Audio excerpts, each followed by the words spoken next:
This is Things I Need to Learn in Life I Didn't Learn in School, covering everything we should know as adults that got glossed over in our classrooms. With your host, Wave News anchor, Dawne Gee. Thank you so much for joining us for Things I Need to Learn in Life I Didn't Learn in School. There are so many things we need in life that we just need to get under our belt, and I'm here to help with that. If there's ever a topic you want to know about, please email me or call me here at Wave 3. Joining me today is Dr. Jeff Romer from Personal Counseling Services. I have the pleasure of coming when they call. Whatever it is they ask me to do is what I do.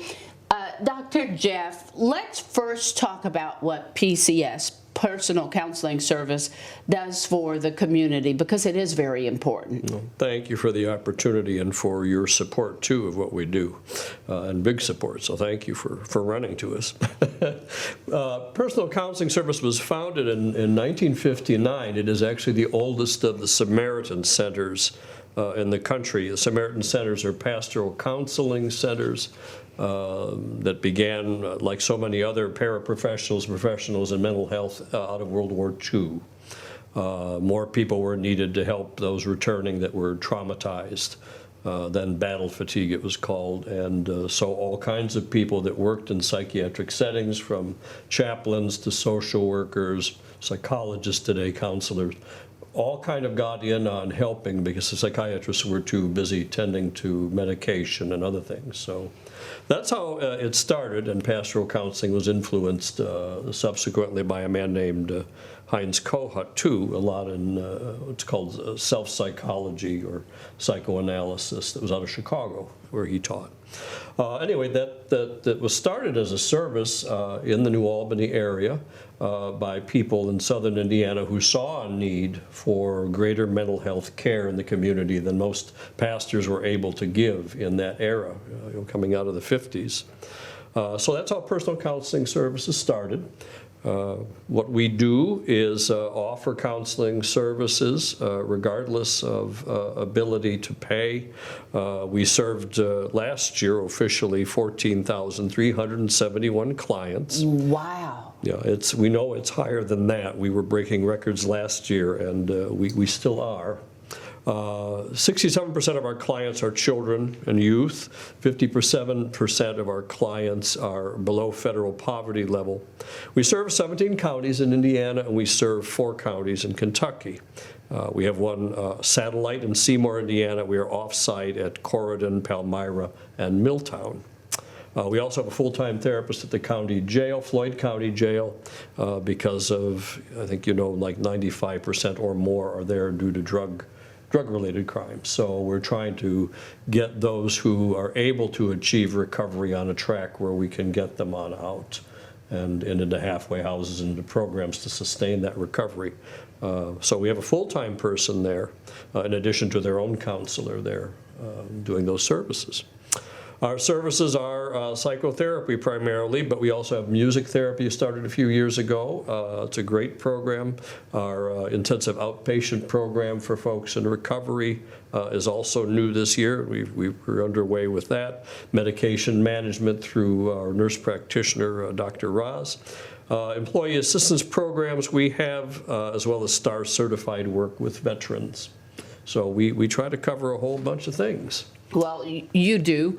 And again, I want to stress to anybody that your ability to pay will not stop you from getting help. And just to make sure we let people know, you're always looking for folks that want to donate, that want to help. So if there is a business or a social group or whatever it might be that wants to donate anything at all to Personal Counseling Services, they need you. They do. Absolutely.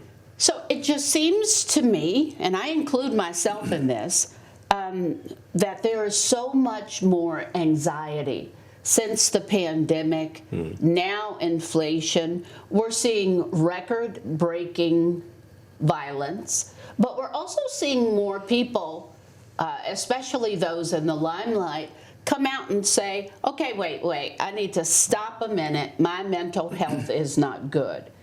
we've never really seen that before, because it seems like when you say I'm anxious, I'm depressed, I'm whatever, people want to hide from that. Right. Why do you think that is?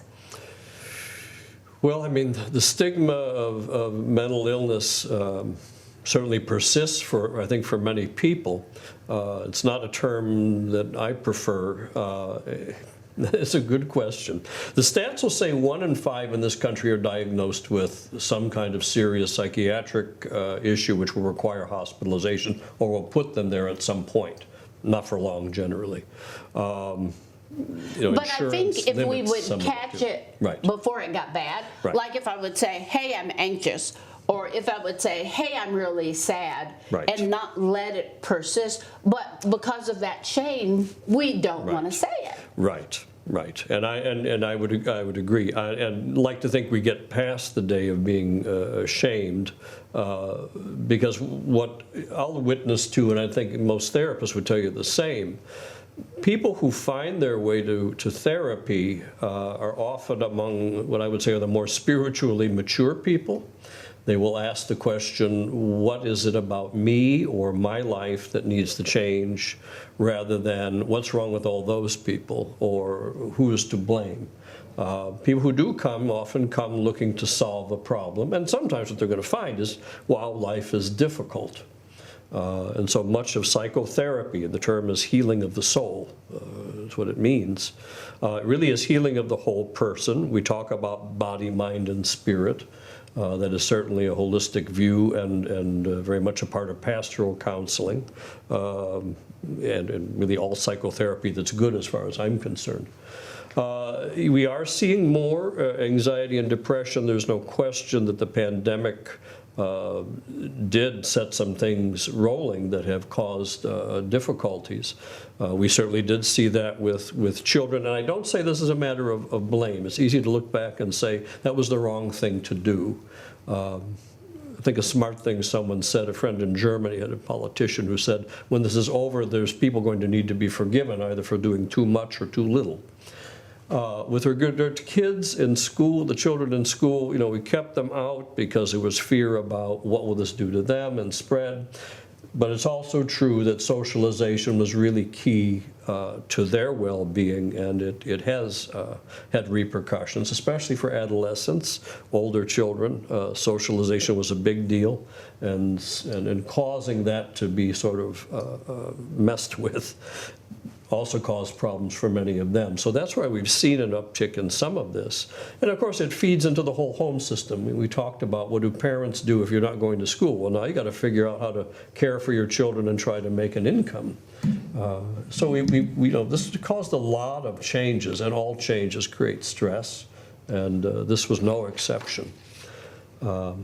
News, you mentioned, and the other thing with news, I tell people, is try to disconnect sometimes from social media, because it's always bad news that gets attention, and it's always bad news that depresses, and sadly often doesn't inform. When we really look at issues that we may be confronting, to learn about them requires more than snippets of news and the kind of blame that goes on in much of social media, I think.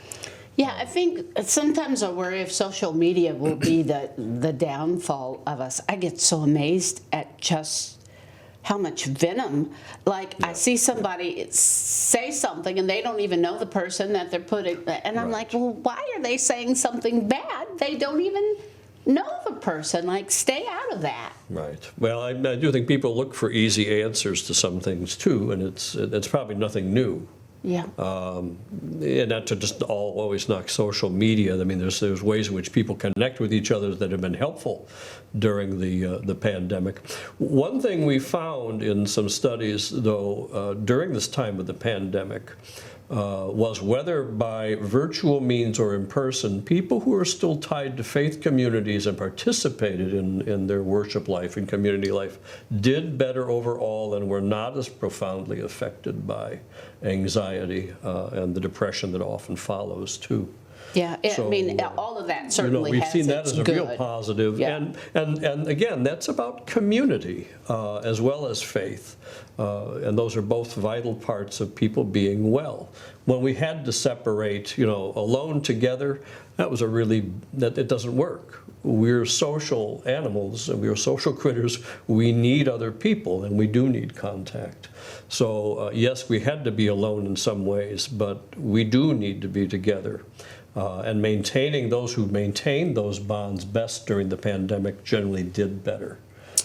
Even virtually if they had to. Right. So there was something to that in terms of, again, being able to keep some things in life maintained. And faith being a particular one, church in particular. Those who couldn't go still felt a sense of connection to those who did go and were connected. How do I know, what would you say, how do I know that it's time for me to say, okay, hold on, I need to get a grip on this, or hold on, I need to get some help, or I need to talk to someone? How do I know when that time is? That's a good question. Normally, I'd say for most any of us, the answer is going to be, pain is a great motivator. When I find that I'm suffering enough, when you think you're at a point where I am in pain and I don't know what to do about it, or finally can't handle it, that's the great motivator. By all means, go and talk with someone, whether that begins with confidants, clergy, whatever the resource may be, but to connect eventually, hopefully, to getting help. It exists. I don't have a universal answer. Everyone's going to have their own. But the metaphor is, how do I know that I'm not going to turn my hand into toast if I happen to touch the stove? Well, the pain's going to tell me. In the same way, emotional pain does that too. And anxiety is the driver that says, I'm afraid of something even if I can't name it. It's fight, flight, or freeze. And freeze is the panic that sets in, and for many people. If you're feeling like you don't know what else to do, then by all means, say go talk with someone and see if there is something that can be helpful. Do you find there are things maybe that we can do? I have learned this. Pardon me. I have learned this during the pandemic, actually. Because I've never been a stressed person, but I find myself a little more anxious now, and I recognize that. But I learned something even as simple as taking in a deep breath and then just letting it go. There are things that I have learned to do. Quiet time, and again, this is just for me. I don't know if it will help you. I have learned sometimes that I need quiet time, and then I've learned that every now and then I need to step away from my job because this job is beyond stressful. Are there things that you can say that may be helpful if we're feeling that panic or that depression or that stress? What are some things that you would suggest? Well, you hit on one. I don't want to, by any means, ignore that, whether you call that spiritual or religious discipline. But the notion of being able to quiet oneself meditatively, which really is often about, yes, stop and for a moment pay attention to your own breathing, pay attention to breath, pay attention to the rhythm of that. Whether you combine that with a prayer in particular. I combine everything with a prayer. Well, I do too. But it is often as simple as just being in touch with the fact that, you're breathing all on your own and you don't have to do anything. Meaning it just happens. And to pay attention to the rhythm of that often is calming for people. So I think that's a good place to start. I mean, spiritual discipline, yes, that does help. As far as what else we might do, people are important and connecting is important. And it was Carl Menninger that was once asked the question that brought to mind when you asked it. And so they said, if somebody were going out of their mind and they didn't know what to do and literally felt like they were just losing it, and there was nothing else, nowhere else to go at the time, what would you tell them to do? And he said, well, leave the house, make sure you lock your door. Cross the tracks and find someone who needs you. And in a way, there's some truth in that too. That the is notion of connecting. big. It I is. find that and this again, I always say this is what I believe. If you're having trouble when you find that you can help someone else, oh my gosh, what a difference that makes. Right. And it takes us out of being alone again. The idea is that in community, even if I am suffering, actively being or seeking to help someone else who is, connects us both to the fact that we are not alone. Life is challenging. And another version of that might be, why do people when they're depressed like sad songs? Because they don't feel alone. The world is joining for the moment with them in terms of their sorrow. Try to play a happy song to someone who's down, and that makes it worse. Then there's something wrong with me and I'm isolated and I'm the only one. So in the kind of communal sense, the social sense of connecting to others in their pain, we do find healing. And that is certainly true in therapy as well. If it goes really well with someone who is talking with me, I'll tell them, by the time we're done, I said, I will have the sense that I have been healed. I have gotten something. And that often is an oddity to people that come in, but it's like, but don't be surprised, because you and I are going to have similar things in life that challenge us.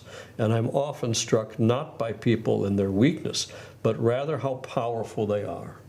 And they never knew it. And they never realized how much courage they had or how brave they were, because all they saw was the pain, but not along the way how well they were managing, and often how well they were helping and trying to help others.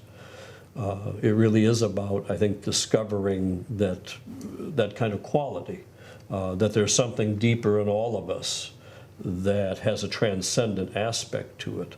And that's what people often get in touch with, too, in terms of therapy, is they start to realize that there's always been something more, whether they identify that as spirituality or they identify that in something that's more overtly religious, perhaps, but they never thought of themselves in that way as people who were suffering servants, as people who were powerful in their ability to make it through life and bring others along with them, no matter what the challenges were.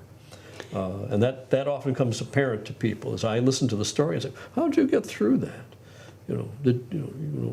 It amazes me sometimes what people have lived through and gone on to take care of so many other people that they don't even think about it.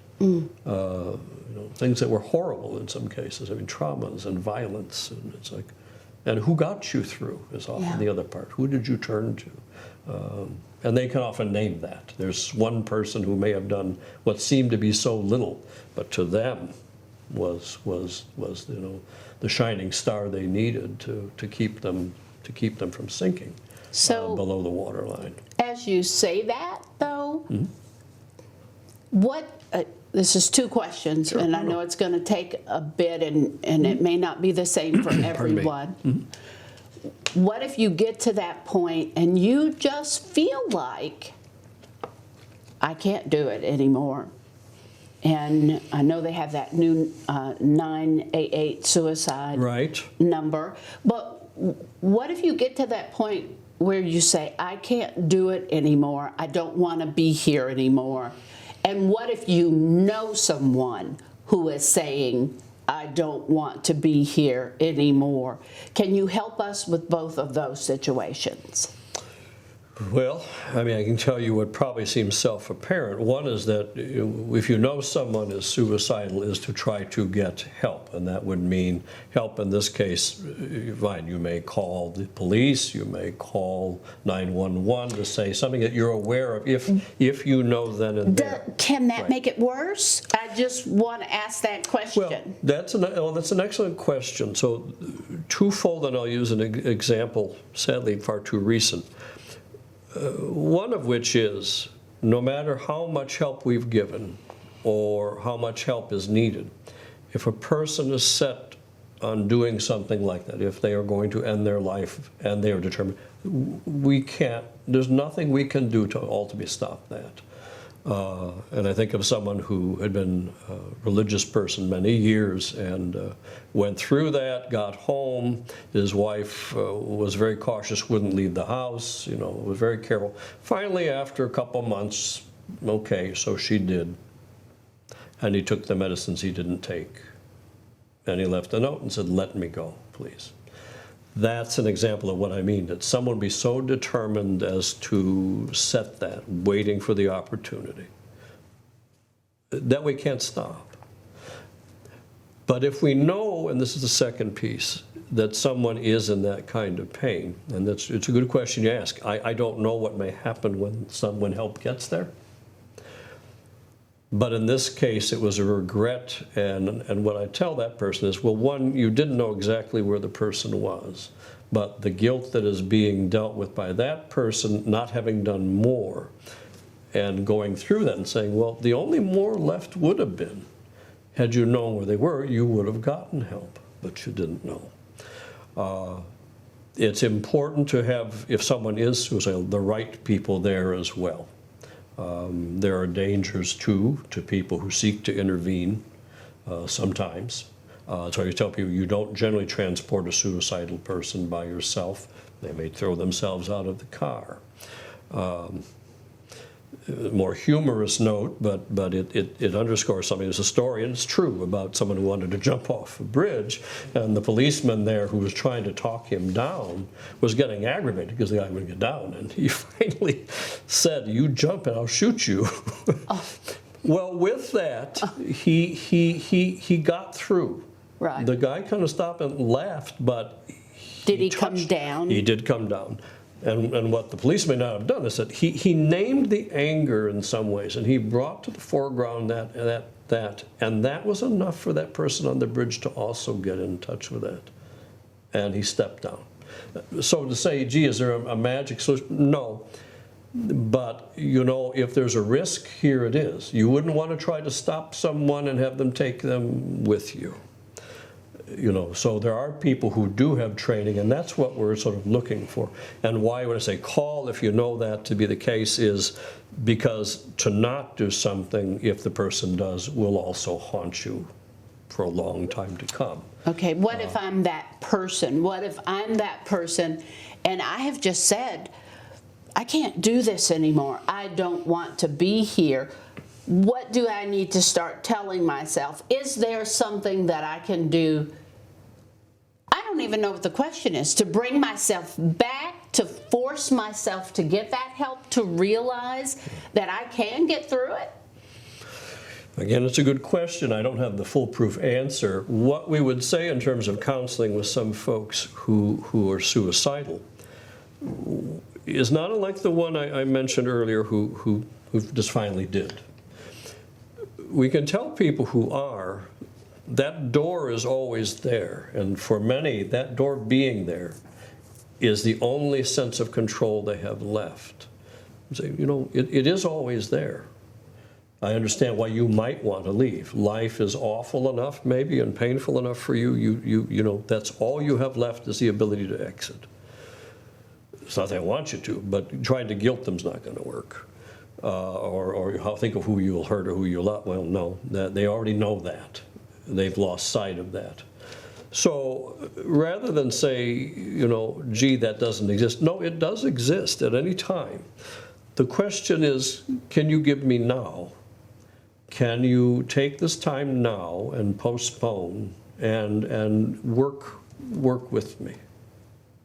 Let's see what transpires until now gets a little better, until now becomes something a little more bright, or you find your courage again, whatever that's needed. So that's sort of the route I guess I would take too, is to say not to deny someone's pain or their desperation, but rather to say that's always there, but I think we can make this better. Would you try? Will you try? Is there a message that you want to share that you have thought of before? Oh, I wish I could just share this message about mental health. If you have a platform right now, what would it be? Well, mental health is well-being. So rather than even segmenting and talking about mental health, I mean, I understand what that means too, but what we really mean is we're looking for people to essentially connect with ways to live more fully. In a sense, I don't know if I have a better way to say, to live fully, to be more alive. And yeah, that's a work in progress. And that's the point I wanted to make, where people will often see anxiety or depression, and insurance business wants to define that as pathology, because we treat illness.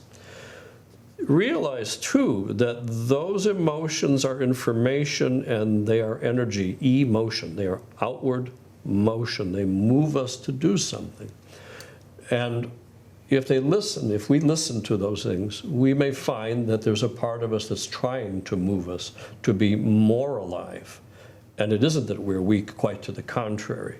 We're often far stronger than we realized. And that's the part that is, in fact, pushing us forward for something better.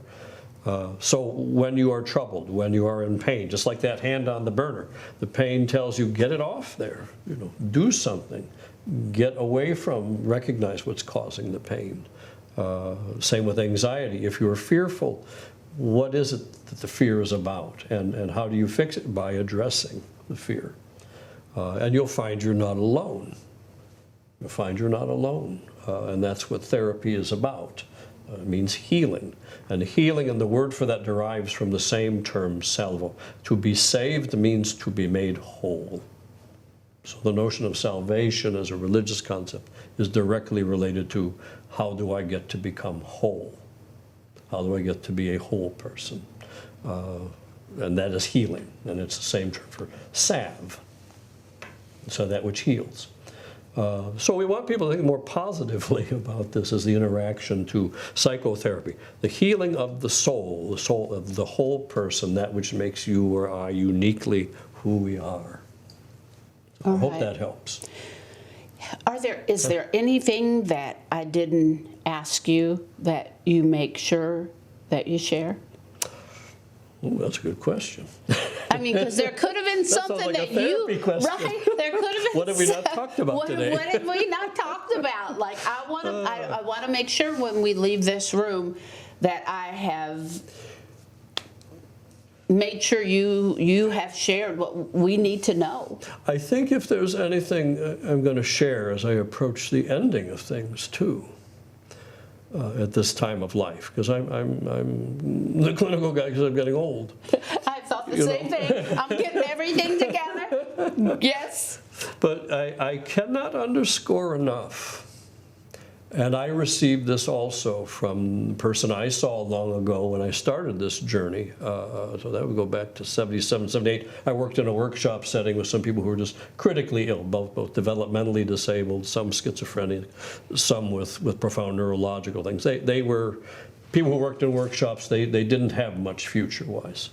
So I started down that road of therapy just to help myself with that.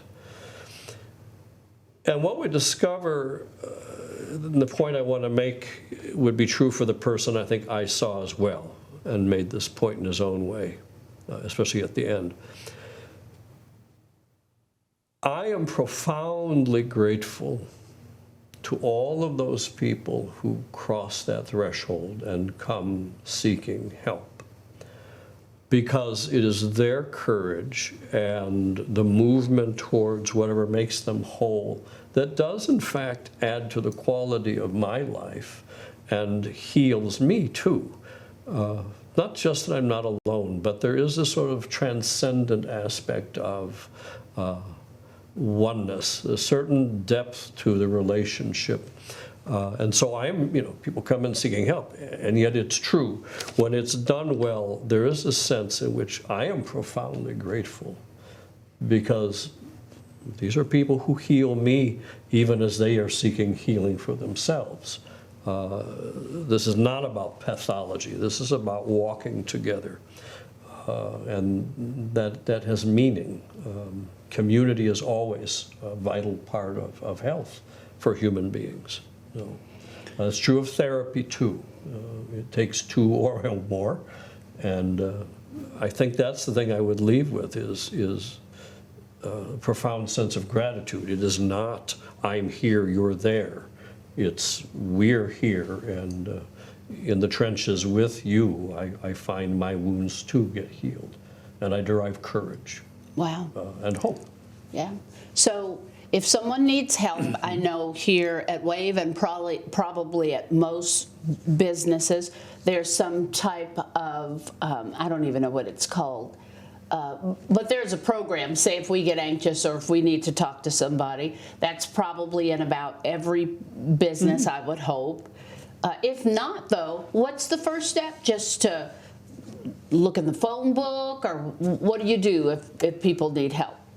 Well, they certainly can search for resources. I don't use phone books. We're online again. Social media, that's right? my age Well, again. me too. It's like, never mind the phone book. I didn't even think the phone about book that. is online. But go right ahead and go online and look at the resources. You can type the words in, and if you don't have a computer, you find someone who does, or you go find someone who may help you. First, one-on-one, if that is your neighbor or friend, and if you're isolated, then this too, you're right. And go look at the Google reviews if you want, and other things, so you can see what people are often saying, and yeah, find a resource. The number you mentioned, the suicide line, that too, any kind of crisis line, same thing. If you're a religious person, I would say yes, whatever particular religious leader or however that's set up in your faith life, by all means turn to those people and see. So we certainly get many referrals out of churches and from faith groups. It's a faith-based agency, so. Well, I appreciate you again. Oh, we appreciate you. Dr. Romer from Personal Counseling Service, that's PCS in Indiana. And if you're saying, I don't have any money for therapy, they don't turn you away. And I appreciate what they do, and they lift this community up, and even salute and celebrate other groups that do things to make our community better. Thank you. Thank you. Thank you so very much. And to anyone that might be listening, I have learned that I need to step back sometimes and take care of myself. I'm not a person that takes care of me, and we have to learn how to do self-care, and that first is your mind, heart, and soul. So think about your mental health, yourself, your whole self. Again, things I need to learn in life I didn't learn in school. That's one thing that we all need. Thank you, as always, for listening, and I appreciate you, Dr. Jeff, very much. Thank you, Joe.